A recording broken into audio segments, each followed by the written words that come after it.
They didn't realize I already knew what they were planning and had beaten them to it. My name is Erin, and I'm 32 years old. I work as an RN at St. Mary's Hospital, pulling 12-hour shifts that leave my feet screaming and my back aching. On weekends, I pick up shifts at a private clinic because healthcare doesn't pay what people think it does, especially when you're supporting yourself entirely alone. Last year, I bought my first house. 3 bedrooms, 2 baths, a decent yard, and a mortgage that keeps me up at night sometimes. But it's mine. Or it was mine until 20 minutes ago. Erin, honey, you have to understand. This is what families do for each other.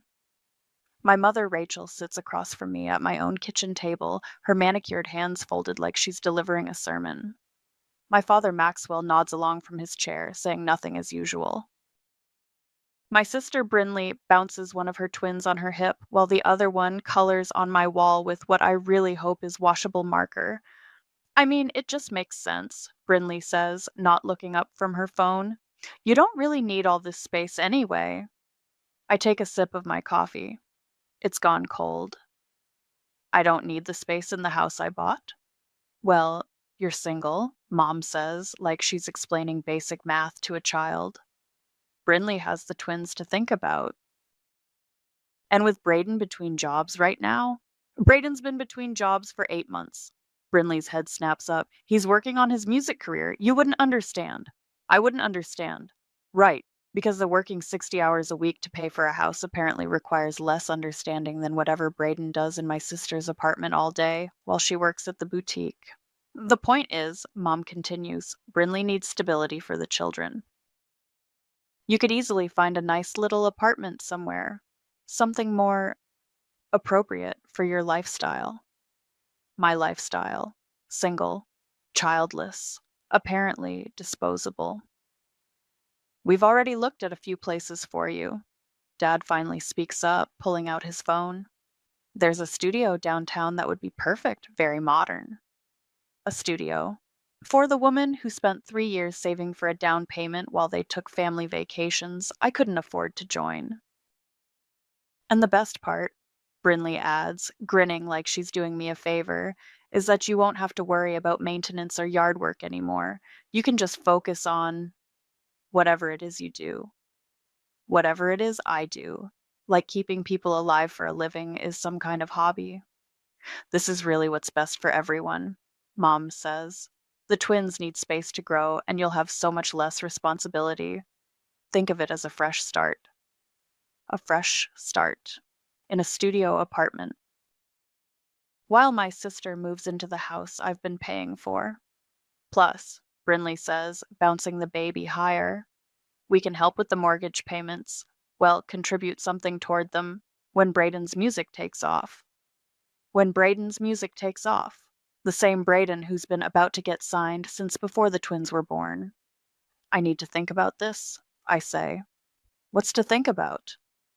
Mom's voice gets that edge it always gets when I don't immediately agree with her plans. Family comes first, Erin. Always. Family comes first. The same family that forgot my birthday last year because it was the same weekend as Brinley's baby shower. The same family that couldn't make it to my nursing school graduation because the twins had a cold. We're not asking you to decide right now, Dad says, though his tone suggests otherwise. But we did want to give you time to process this before we start making arrangements. Before they start making arrangements. Not if, when.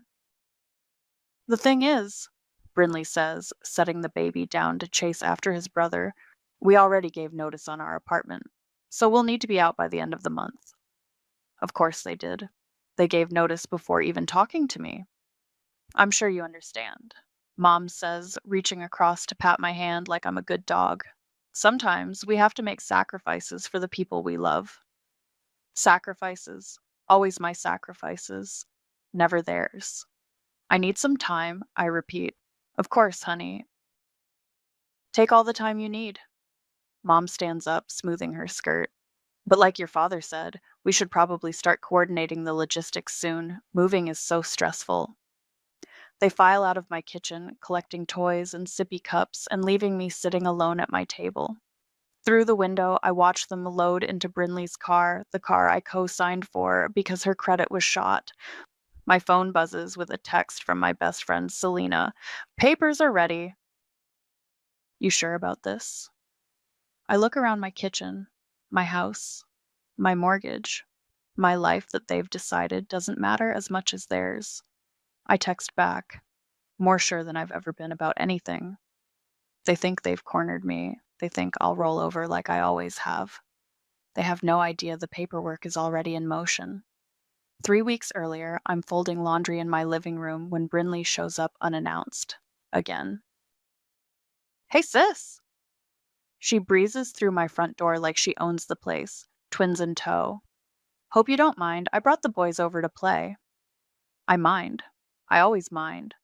But I don't say that. Sure, I say, moving my clean scrubs out of reach of sticky fingers. What's up? Oh, nothing really.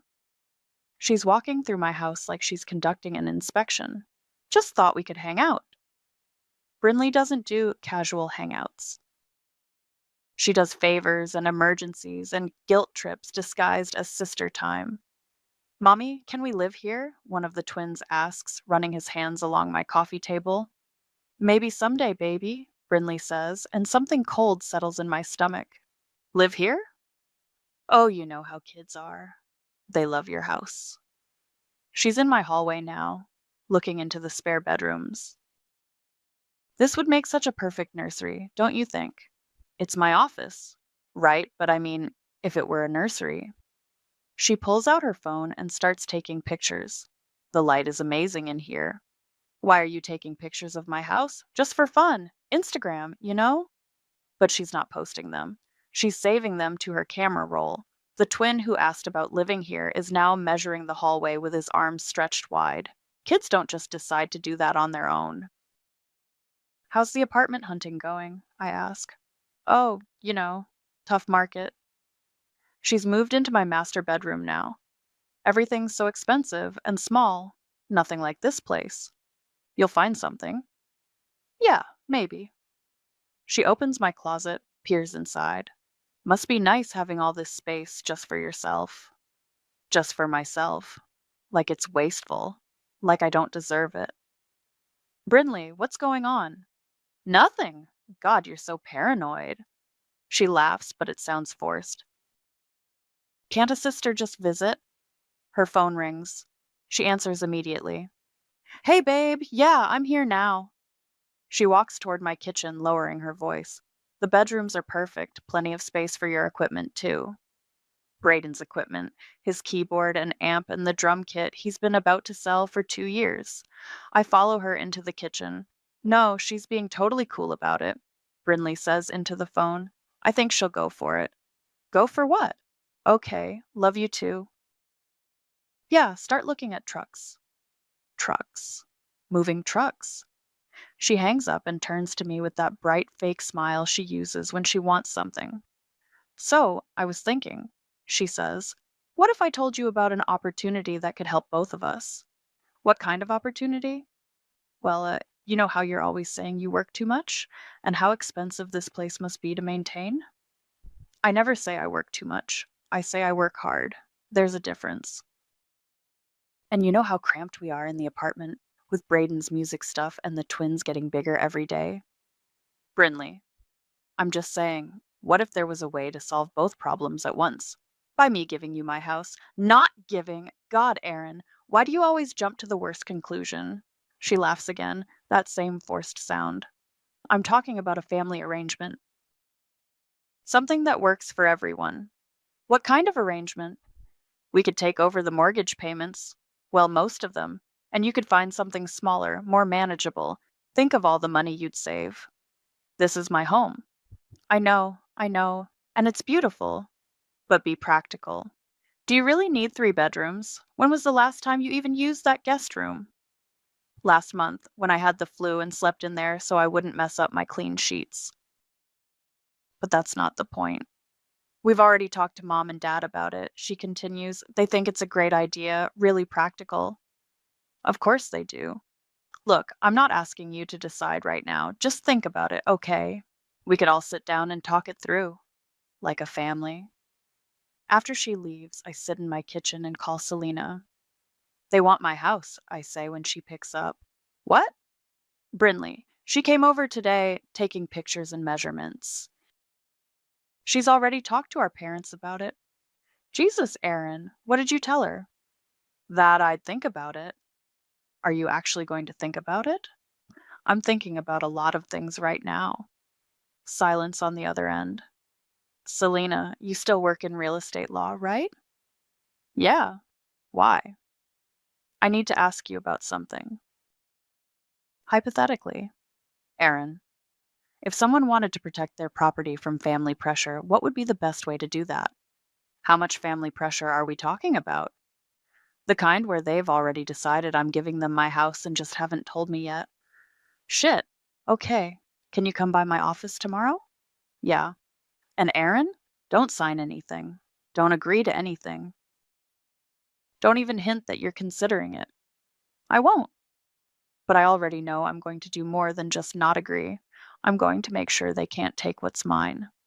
The next morning, I get a text from Brinley. Talked to a few movers yesterday. They said end of month works perfectly for timing. Can't wait to chat more about our arrangement. I screenshot the text and send it to Selena with a message. How fast can we set up that LLC? Her response comes back immediately. Fast enough. The doorbell rings at 7:30 in the morning. I'm getting ready for my shift when I see Mom's car in my driveway through the bedroom window. She's not alone. I open the door to find her standing with two people in business suits and clipboards. Morning, honey, Mom chirps, like this is totally normal. I brought some friends to take a look around. Friends? This is Janet and Mike from Coldwell Banker. They're going to help us figure out the best way to handle the transition. Realtors. She brought realtors to my house at 7:30 in the morning. Mom, I'm getting ready for work. Oh, this won't take long. They just need to get a feel for the space, maybe take some measurements. Janet steps forward with her clipboard. We understand you're considering a family transfer situation. These can be tricky, but we specialize in keeping things smooth. I never said I was considering anything. Well, Mom says, we just want to be prepared. You know how these things can get complicated if you don't plan ahead. Mike is already walking past me into my living room, pulling out a tape measure. Beautiful hardwood, he says to Janet. Original, I'd guess. Really adds value. Excuse me, I say. You can't just come in here and start measuring my house. Honey, don't be difficult, Mom says. They're doing us a favor, coming out so early. I didn't ask for a favor. Janet looks up from her clipboard. Your mother mentioned you're looking to downsize? We have some lovely condos that might work better for a single professional. Single professional, like it's a medical condition. I'm not looking to downsize. Well, Mike says, stretching his tape measure across my living room. This is definitely more space than one person needs. Great for a growing family, though. Mom beams at him like he just solved world hunger. The thing is, I say, I need to get to work. Of course, dear. Will just be a few more minutes. They're not asking. They're telling. I grab my keys and purse. Lock up when you're done. Will do, Mom calls after me. I sit in my car for a full minute, hands shaking on the steering wheel. Then I call Selena. They're in my house right now with realtors, I say when she picks up. What? My mother brought realtors to my house at 7:30 in the morning. They're measuring my living room. Jesus Christ, Aaron, did you let them in?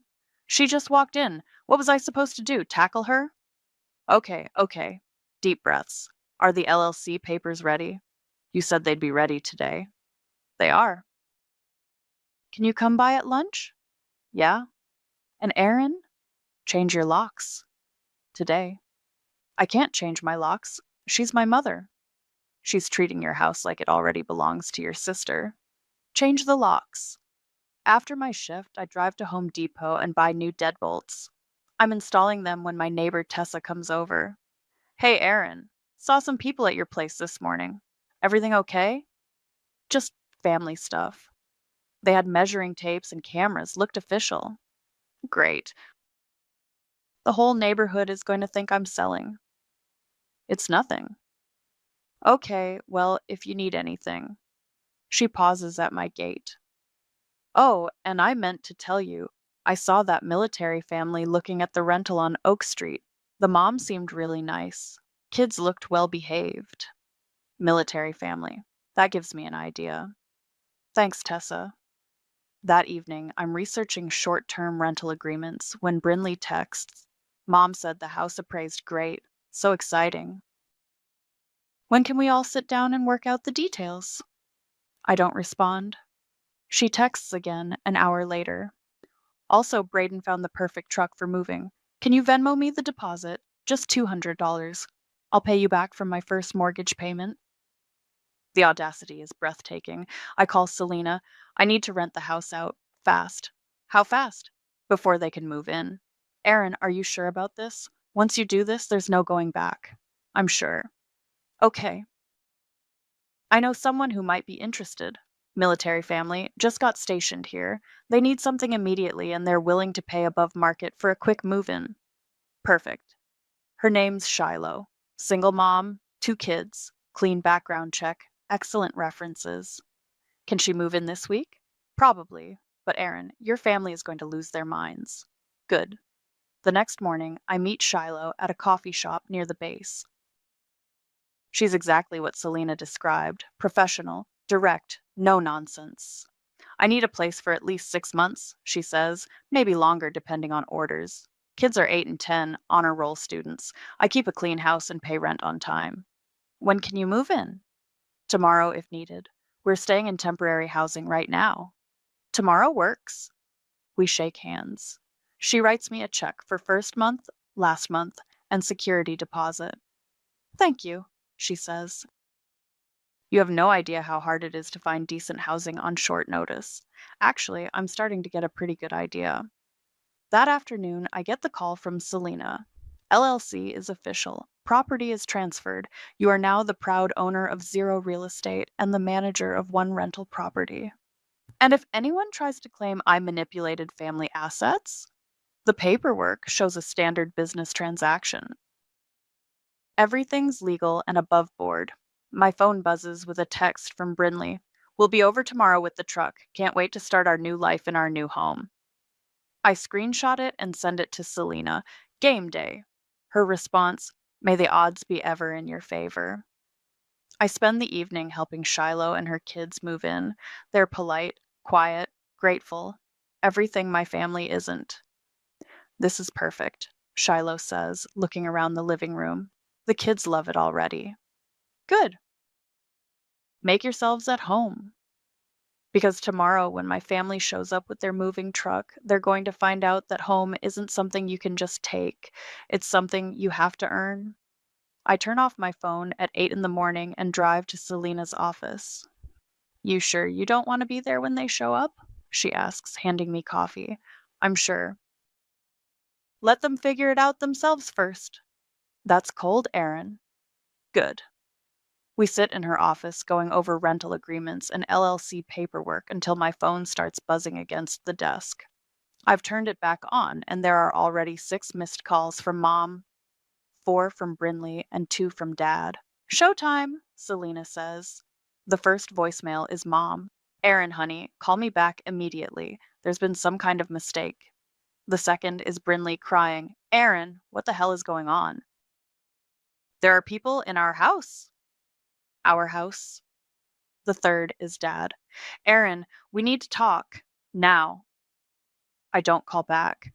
Instead, I drive to Starbucks and order an iced coffee. Extra shot. At 11:30, I finally head home. The scene in my driveway is exactly what I expected. Brinley's car is parked crooked across the street. A U-Haul truck sits in front of my neighbor's house with its back door open, boxes scattered on the sidewalk. Mom's Mercedes is blocking my driveway. And standing in front of my porch, arguing with Shiloh, are my parents, Brinley, Braden, and both twins. I park down the street and walk up slowly, sipping my coffee. This is our house, Brinley is shouting at Shiloh. You can't just move into our house. Ma'am, I have a lease, Shiloh says calmly. She's in her army uniform, arms crossed. This is my rental property. Rental property? Mom turns to see me approaching. Aaron, thank God. Tell this woman there's been a mistake. No mistake, I say, taking another sip of coffee. What do you mean, no mistake? Brinley's face is red and blotchy. We're supposed to move in today. According to who? According to our agreement. What agreement? I never agreed to anything. Braden steps forward. He's wearing a tank top that shows off his tattoos and an expression that suggests he thinks intimidation might work here. Look, lady, we already gave up our apartment. We got nowhere else to go. That sounds like a you problem. Aaron! Mom's voice hits that pitch that used to make me apologize for things I didn't do. What is wrong with you? This woman says she has a lease on your house. She does have a lease. How can she have a lease? It's your house. Actually, it's not. The silence that follows is beautiful. What do you mean it's not your house? Dad finally asks. I mean it's not my house anymore. I sold it. You sold it? Brinley's voice cracks. To who? To an LLC, which then rented it to Shiloh here. You can't sell your house without telling us. Watch me. Shiloh looks between us like she's watching a tennis match. Her kids peek out from behind the front door.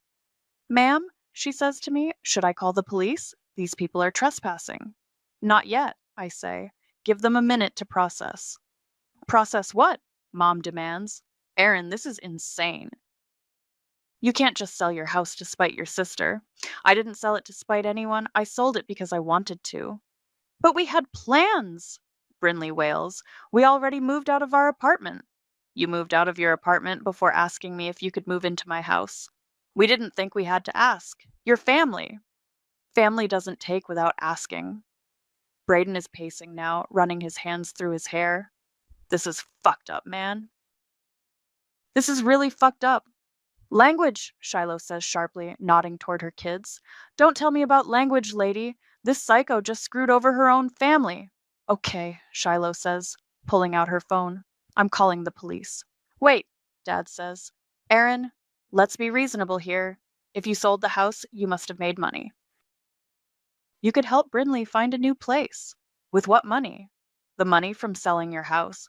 I used that money to pay off my debts and invest in the LLC. What LLC? Mom demands. The one that owns this house and several others. That's not entirely true. The LLC only owns this house, but they don't need to know that. Several others? Brinley stops crying. You bought other houses? I bought investments. With money that should have helped your family. Money I earned. From my job. That I work 60 hours a week at.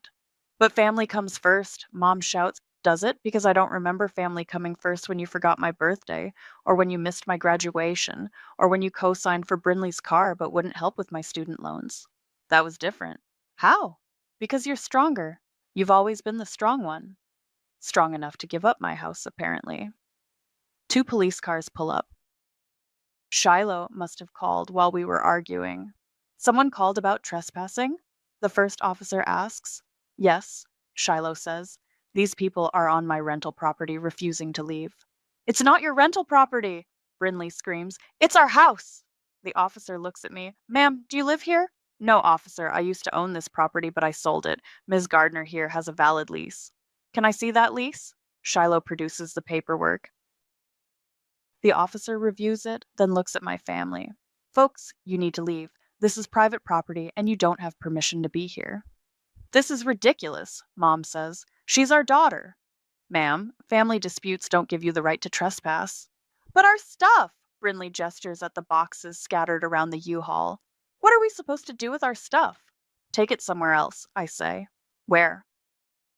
We don't have anywhere else. You should have thought of that before you gave up your apartment. The officer steps closer to my family. I need you all to pack up and leave, now. As they start loading boxes back into the truck, Brinley turns to me one last time. I can't believe you'd do this to your own sister. I can't believe you thought you could take my house. We weren't taking it. We were family sharing. Without asking me. We shouldn't have to ask. You're supposed to want to help us. I did want to help you, right up until you decided I didn't have a choice. The U-Haul pulls away 20 minutes later. My parents follow in their cars. Braden gives me the finger from the passenger seat of Brinley's car. Shiloh walks over as the last car disappears around the corner. That was intense, she says. Sorry you had to see that. Don't apologize. I've seen worse. She pauses. You okay? I'm perfect. And for the first time in years, I actually mean it. My phone doesn't stop ringing for 3 days. I'm at work when Selena texts, Your mom called my office, twice, asking about the legality of what you did. I text back, What did you tell her? That I can't discuss my client's business. She hung up on me. During my lunch break, I finally listened to the voicemails. Mom, message 1. Aaron, we need to sit down and fix this mess. Your sister is devastated. Dad, message 2. This has gone too far. Call me back. Brinley, message 3. I hope you're happy. The twins are asking why Aunt Erin doesn't love them anymore. Using the kids. Classy. Braden, message 4. You're a selfish bitch and karma's gonna get you. I saved that one, just in case. The messages keep coming. By Friday, I have 23 voicemails and 47 text messages. I delete them all without listening. Saturday morning, I'm grocery shopping when I run into my neighbor Tessa. Hey, Erin, how's the new tenant working out? Great, Shiloh's wonderful. Good, good. Hey, I saw your family was over the other day. Everything okay? Seemed like there was some drama. Just a misunderstanding. Ah, she nods knowingly. Family, right? Can't live with them, can't sell them on eBay. If only. Actually, Tessa continues, I've been meaning to ask. Are you moving? I saw your sister posting on Facebook about needing prayers during this difficult time of family betrayal. Of course she did. I'm not moving. Oh, well, if you ever decide to sell for real, let me know. My daughter's been looking in this neighborhood. I get home to find Mom's car in my driveway. Again, she's sitting on my front steps with a casserole dish. We need to talk, she says when I get out of my car. No, we don't. Aaron, please, I brought your favorite. Tuna noodle casserole.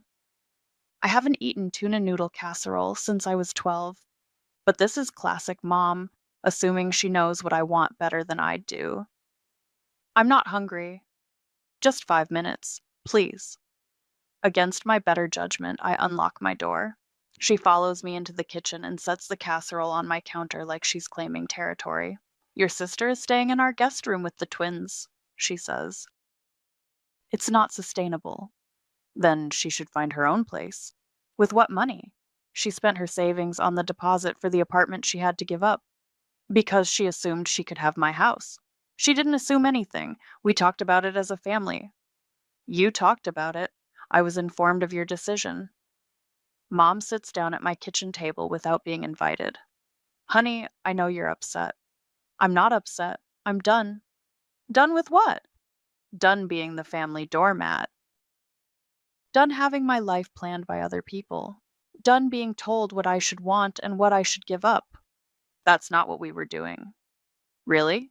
Because it felt exactly like what you were doing. She opens the casserole dish. The smell fills my kitchen, canned tuna and cream of mushroom soup and overcooked noodles. It smells like childhood disappointment. I made this from scratch, she says. You made it from a recipe you've been using for 20 years. I thought it might help us talk. Food doesn't fix everything, Mom. I know that, but family does. Does it? Because family is what got us into this mess. She sighs, that long-suffering sigh she's perfected over the years. Aaron, I know you think we favor Brinley. I don't think it. I know it. That's not true. When's my birthday? What? My birthday. When is it? June 15th? June 22nd. You missed it by a week. That doesn't mean anything. I'm terrible with dates. When's Brinley's birthday? Silence. October 3rd, she says quietly. Right. And when did she graduate high school? Aaron. When did I graduate nursing school? This isn't fair. When did I buy this house? Stop it. You don't know, do you? You don't know any of the important dates in my life, but you know all of hers. That doesn't mean I love her more, doesn't it? She stands up, smoothing her skirt. I came here to fix things. There's nothing to fix. I made a business decision about my property. End of story. It's not just property, Aaron. It's family. No, Mom. Family is what you choose to prioritize, and you've made your choice very clear. So that's it? You're just going to cut us all off? I'm not cutting anyone off. I'm just not letting you make decisions about my life anymore. What about the twins? They don't understand why their aunt suddenly hates them. I don't hate them. Then prove it. Help your sister find a place. You have money now from selling the house. I have investments. That's different. It's the same money. It's my money. Money that could help your family. Money that I earned by myself. Working jobs you've never asked me about at a hospital you've never visited. That hits home. I can see it in her face. We've been busy. For 3 years? You've been too busy for 3 years to visit me at work, but you had time to bring realtors to my house? That was different. How? Because Brinley needed help. And I don't? You're stronger. You've always been the strong one. I'm tired of being the strong one. So you're going to be the selfish one instead? If that's what you want to call it. She picks up her casserole dish. I don't know who you've become, but it's not the daughter I raised. You're right.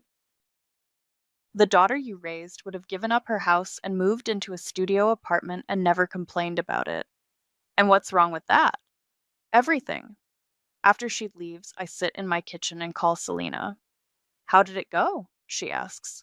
About as well as expected. Any regrets? None. Good, because I have news. What kind of news? The kind where someone from your past wants to talk to you. Who? Your brother Eli. He called my office looking for you. Eli. I haven't talked to Eli in 2 years. What did he want? He said he heard about what happened through the family grapevine. He wants to meet. Did he say why? He said he wanted to tell you that you did the right thing. For the first time in days, I smile. Give him my number. Already did. He'll probably call tonight. Thanks, Selena. Anytime. And Aaron? Your mom's wrong. You're not selfish. You're finally smart. My phone rings an hour later. Unknown number. Aaron? It's Eli. Hey, I heard about the house. I figured you would. Good for you. Really? Really. It's about damn time someone in this family grew a spine. Thanks, I think. Can we meet? I'm driving down tomorrow. There are some things you should know. What kind of things? The kind that explain why I haven't been home in 2 years. Okay. And Aaron? Whatever they're saying about you on social media, don't read it. Why? Because Brinley's been busy, and it's not pretty. Too late. I'm already opening Facebook. The Facebook post has 37 comments and counting. Please keep my family in your prayers during this difficult time. My sister has chosen money over family and left her twin nephews homeless. I never thought greed could change someone so completely, but here we are. The boys keep asking why Aunt Erin doesn't love them anymore, and I honestly don't know what to tell them. Family. First prayers needed. The comments are exactly what you'd expect. So sorry, hun. Some people just show their true colors when money's involved. Those poor babies, how could anyone do that to children? Family is everything. I can't imagine being so selfish. I screenshot everything and close the app. Eli meets me at a coffee shop downtown the next afternoon. He looks older than I remember, more gray in his hair, lines around his eyes. But he hugs me tight when he sees me. You look good, he says. Tired, but good. Thanks. You look like Dad. Don't say that. I'm trying to stay optimistic here. We order coffee and find a corner table. Eli pulls out his phone and shows me a screenshot. Seen this yet? It's another Facebook post from Brinley, this one with a photo of the twins looking sad. Update. Still homeless, thanks to my sister's heartless decision. The boys had to leave their toys behind when we got evicted from Aunt Erin's house. Yes, evicted by our own family. If anyone knows of affordable housing for a single mom and two kids, please message me. We're staying in my parents' guest room, but it's not sustainable. Homeless. Thanks to family. Single mom struggle. She's really going all out, I say. Oh, it gets better. He scrolls through more screenshots. She's posted 6 times in 2 days, each one more dramatic than the last. Let me guess, I'm the villain in all of them. The heartless villain who stole Christmas and kicked puppies. I didn't steal Christmas. Yet. Despite everything, I laugh. God, I missed you. I missed you too. Which is why I need to tell you some things. About? About why I left. About what really happened between me and mom and dad. He takes a sip of his coffee and leans back in his chair. You remember when I graduated college? When I got that job offer in Seattle? Yeah, Mom cried for weeks about you moving so far away. She cried because I wouldn't give her the money. What money? My signing bonus. $25,000. She wanted me to give it to Brinley for her wedding. I stare at him. Brinley's wedding cost $25,000? More. But Mom figured I could contribute my bonus since I was single and didn't need it for anything important. Like your student loans. Exactly. When I said no, she told me I was being selfish. That family comes first. That Brinley's wedding was a once-in-a-lifetime event. What did you do? I moved to Seattle and I stopped coming home for holidays. Because of the money? Because of what happened after I said no. Mom started a campaign. Called all our relatives, told them I was refusing to help my sister, posted passive aggressive things on Facebook about how some children forget where they came from. This sounds familiar. She turned the whole family against me, Eli continues. Aunts and uncles calling to lecture me about family loyalty, cousins unfriending me on social media, all because I wouldn't give up my signing bonus. I never knew any of this. Because you were in nursing school, you had your own problems. And honestly, I didn't want to drag you into it. So you just left? I just left. Best decision I ever made. He pulls up another screenshot on his phone. This is from Mom's Facebook page yesterday. The post is a photo of Mom with the twins, captioned, "Spending time with my grandbabies during this difficult period. Some people choose money over family, but we choose love. These little angels deserve better. Derark's grandma love. Family first, prayers for guidance." She's really milking this, I say. She's doing exactly what she did to me, turning you into the villain so everyone else looks like the victim. It's working. I've gotten 3 calls from relatives I haven't talked to in years, all telling me I should be ashamed of myself. Let me guess. Aunt Patricia? First one to call. Uncle Mike? Second. Cousin Jennifer? Third. How did you know? Same playbook.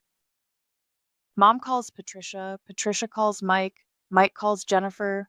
They all call you to shame you into compliance. Did it work on you? For about 5 minutes. Then I realized something. What? None of them offered to help Brinley themselves. That stops me cold. What do you mean? I mean Aunt Patricia, who called to lecture you about family loyalty. She has a 4-bedroom house and no kids at home. Uncle Mike, who thinks you're selfish. He just bought a new boat. Cousin Jennifer, who's so concerned about the twins. She makes 6 figures and lives alone. But none of them offered to take Brinley in. Exactly.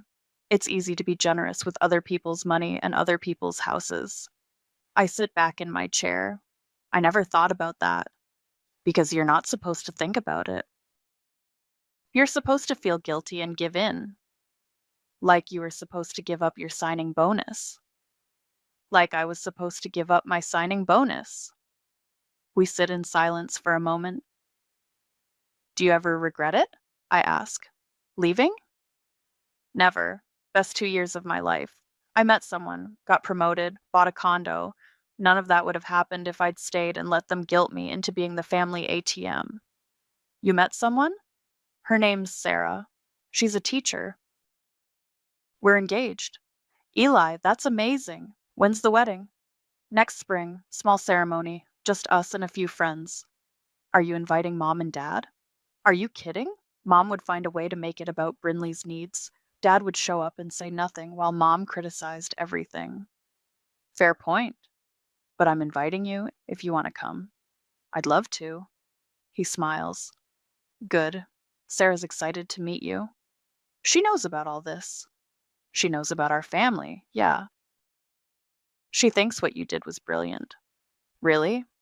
Really? She said anyone who brings realtors to someone else's house at 7:30 in the morning deserves whatever they get. My phone buzzes. Text from an unknown number. This is your cousin Mark. Mom told me what you did to Brinley. You should be ashamed of yourself. Those kids don't deserve this. I show Eli the text. Cousin Mark, he says, lives in a 5-bedroom house in the suburbs. 2 kids in college. Wife doesn't work. Plenty of room for Brinley and the twins. Should I point that out? Absolutely. I text back. Thanks for your concern, Mark. I'm sure Brinley would appreciate you offering her your guest room while she looks for a place. The response comes immediately. That's not the point. What is the point then? No response. They never respond when you call them out, Eli says, because they know they're being hypocrites. I'm starting to see that. Good. Because there's one more thing you need to know. What? Mom called me yesterday. She wants me to talk to you, convince you to do the right thing. What did you tell her? I told her I'd think about it. And I thought about it. And I decided to drive down here and tell you that you absolutely did the right thing.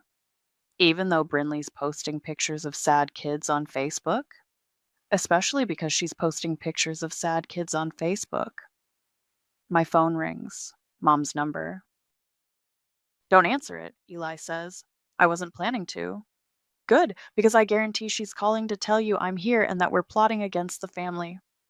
The phone stops ringing, immediately starts again. Persistent, Eli says. She always has been. Answer it. Put it on speaker. Let's see how long it takes her to mention me. Against my better judgment, I answer. Aaron? Thank God, we need to talk. About what, Mom?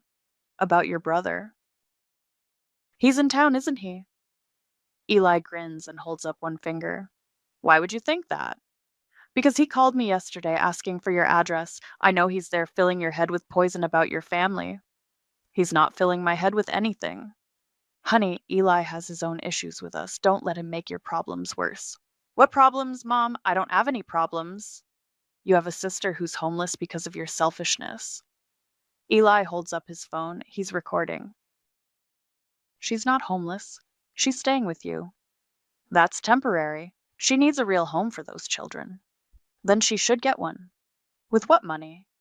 The same money she was going to use to pay my mortgage. Silence.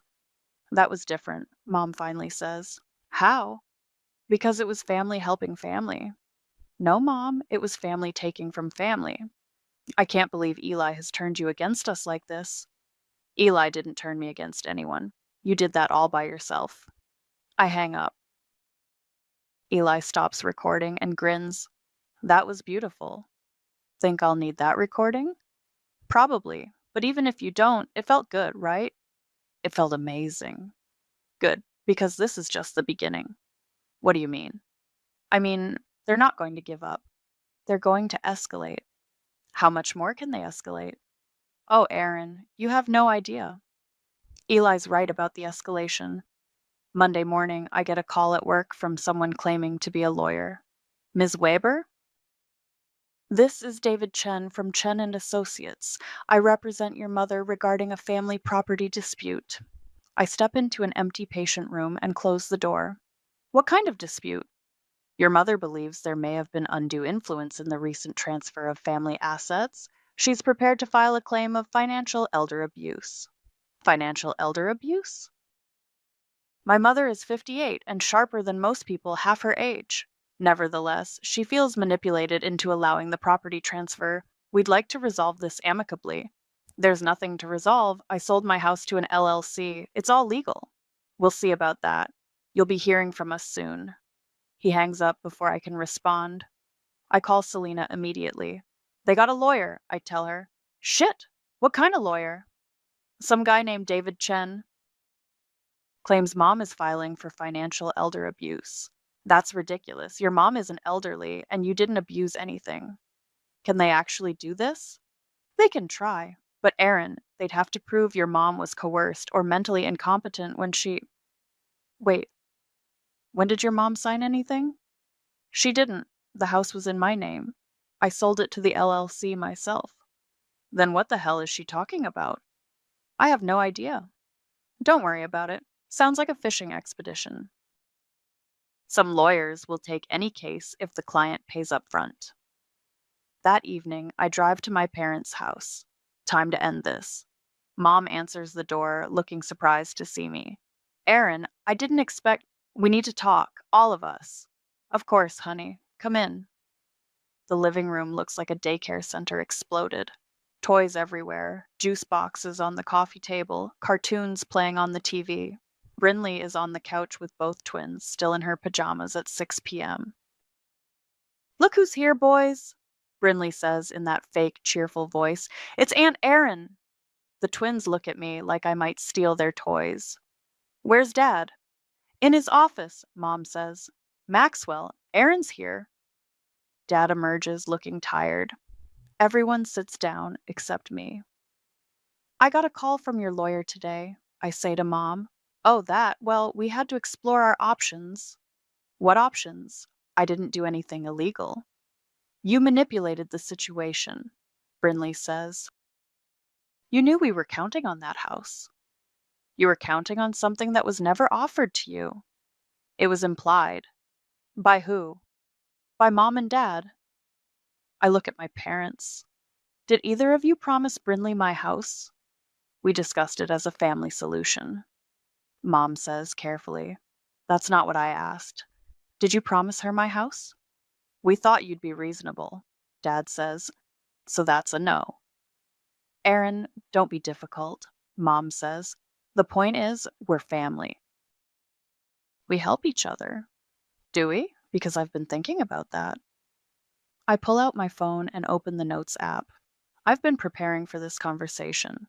Let's talk about family help. Brinley, when you needed a co-signer for your car, who did you ask? You. Right. And when you needed money for the twins' daycare last year? You helped with that, too. I did. How much? I don't remember exactly. $1,200. And when you needed someone to watch the twins so you could go to that concert? You watched them. For a whole weekend. For free. Brinley shifts uncomfortably. What's your point? My point is, I've been helping you for years. What have you done for me? That's not fair. You don't have kids. You don't need help. I don't need help? I worked 2 jobs to buy that house. Did anyone offer to help with the down payment? Silence. When I had the flu last year and couldn't work for a week, did anyone bring me soup? Check on me? Offer to cover my bills? More silence. When I graduated nursing school, who came to the ceremony? We were busy, Mom starts. Busy with what? Brinley's baby shower, which was scheduled the same day as my graduation. The shower was planned months in advance. So was my graduation. I look around the room. Dad is staring at his hands. Mom is getting that pinched look she gets when she's losing an argument. Brinley is crying again. Here's what I think, I continue. I think you all got used to me being the giver, the one who helps without asking for help back, the one who sacrifices so everyone else can be comfortable. That's not true, Mom says, but her voice lacks conviction. Isn't it? When's the last time any of you asked how I'm doing? Really asked, not just as small talk. We care about you, Brinley says through her tears. Do you? Because caring about someone means considering their feelings before you make plans that affect their life. We were trying to solve everyone's problems at once, Dad says. You were trying to solve Brinley's problems by creating problems for me. It wouldn't have been a problem if you'd been reasonable. Reasonable. There's that word again. I put my phone away. You know what's reasonable? Asking before taking, planning before assuming, considering all family members, not just the ones with kids. The twins are innocent in all this. Mom says, yes, they are, which is why their mother should have made better choices. Better choices? Brinley's voice goes shrill. Like what? Like not giving up your apartment before securing new housing. Like not spending your savings on a vacation last summer instead of building an emergency fund. Like not assuming your sister would give up her home because you need it. I can't believe you're being so cruel. I'm not being cruel. I'm being honest. Same thing, apparently. Mom mutters. You know what, Mom? You're right. In this family, honesty is cruel because this family runs on guilt and manipulation and the assumption that some people matter more than others. That's not true. Prove it. Tell me one time in the last 5 years when my needs came before Brinley's. They can't. I can see them trying to think of something, anything, but they can't. I thought so. I stand up to leave. Where are you going? Mom asks. Home, to my apartment. You don't have an apartment, Brinley says. You sold your house, remember? I have an apartment. I've had it for 2 weeks. What? I rented a place downtown. 1 bedroom. Perfect for a single woman with no kids. But where have you been staying? At the apartment. Where did you think I was staying? We assumed you were staying with Selena or something. Of course they did. They assumed I was homeless and suffering while they played victim on Facebook. Nope. I'm doing great. Better than great, actually. Then why did you sell the house? Dad asks. Because I wanted to. Because it was mine to sell. Because I don't need anyone's permission to make decisions about my own life. But the money, Mom starts. The money is mine. From the house I bought with money I earned at jobs I work. What about family? Brinley asks. What about it? Don't you care about family anymore? I care about family that cares about me. Mutual respect, mutual support, mutual consideration. We do care about you. No, you care about what I can do for you. There's a difference. I head for the door. Erin, wait, Mom calls after me. We can work this out. There's nothing to work out. You made your priorities clear. I made mine clear too. What's that supposed to mean? It means I'm done being the family doormat. I'm done sacrificing my happiness for people who wouldn't sacrifice their convenience for me. So that's it? You're just going to abandon your family? I'm not abandoning anyone. I'm just not letting you use me anymore. The boys will grow up thinking their aunt doesn't love them, Brinley says. The boys will grow up seeing what happens when you make assumptions about other people's lives. That's cold, Erin. Good. I've been warm and giving and accommodating for 32 years. Look where it got me. I open the front door. If you leave now, Mom says, don't expect us to welcome you back. I turn around one last time. Mom, I stopped expecting things from this family a long time ago. That's why I'm finally free. I walk out and close the door behind me. In my car, I sit for a moment and breathe. My hands are shaking, but not from fear, from relief. I call Eli. How did it go? He asks. I think I just had my second funeral. Second? First one was for the daughter they wanted me to be. This one was for the family I thought I had. How do you feel? Like I can finally breathe. Good. That means you're ready for the next part. What next part? The part where you live your life for yourself? For the first time in years, that sounds perfect. I'm sitting in a cafe in Lisbon, Portugal, writing this story on my laptop when my phone buzzes with a notification. Brinley has tagged me in a Facebook post. The photo shows her, Brayden, and the twins in front of a small apartment complex. The caption reads, "Finally found our own place. It's not much, but it's ours. Thanks to everyone who helped us through this difficult time.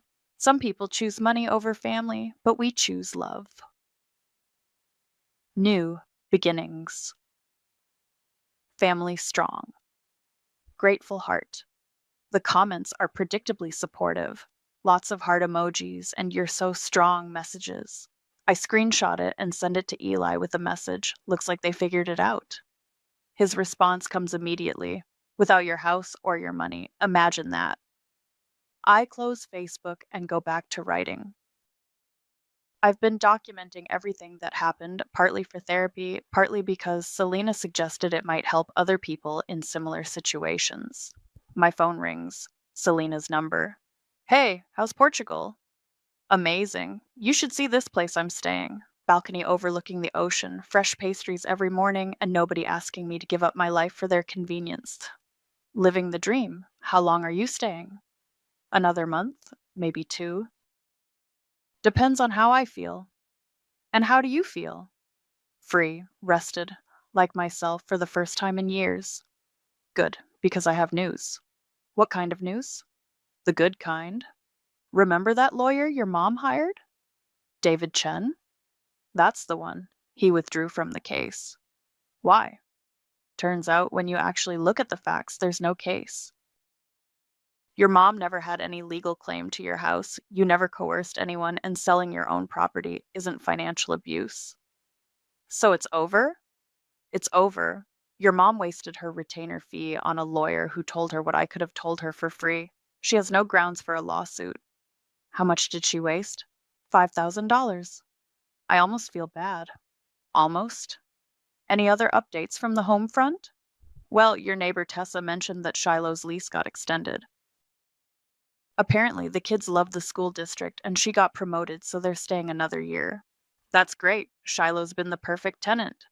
Unlike some people who shall remain nameless but rhyme with Brinley.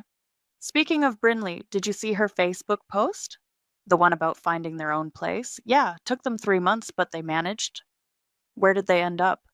Two-bedroom apartment about 20 minutes from your parents. Braden got a job at Guitar Center. Brinley's still at the boutique. They're making it work. Good for them. You really mean that, don't you? I do. I never wanted them to fail. I just wanted them to stop assuming I'd fix their problems for them. Mission accomplished. After we hang up, I walk down to the beach. It's late afternoon and the sun is starting to set over the Atlantic. There are families playing in the sand, couples walking hand in hand, kids building sand castles that will be gone by morning. I think about the family I left behind, not with anger anymore, just with a kind of distant sadness, like mourning something that never really existed in the first place. My phone buzzes with a text from an unknown number. This is your cousin Jennifer. I heard you're traveling in Europe.